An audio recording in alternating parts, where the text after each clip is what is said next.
Bulldozer action के खिलाफ आज सुप्रीम कोर्ट की तरफ से एक बड़ा फैसला आया है। सुप्रीम कोर्ट ने अपने फैसले में बुलडोजर प्रक्रिया पर रोक लगा दी है। यूपी से बुलडोजर का एक ट्रेंड शुरू हुआ था और बढ़ते बढ़ते मध्य प्रदेश और राजस्थान पहुंच गया था। किसी घटना में मुसलमान का नाम आते ही उसका घर गिरा दिया जाता था।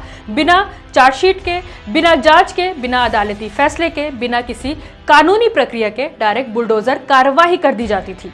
इन 3 राज्यों की सरकारें पीड़ितों को अपना बचाव तक करने का मौका नहीं दे रही थीं।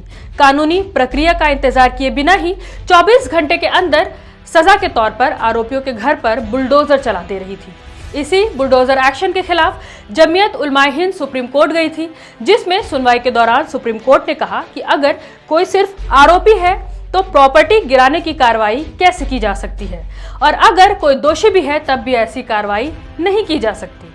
बुलडोजर एक्शन को लेकर अगली सुनवाई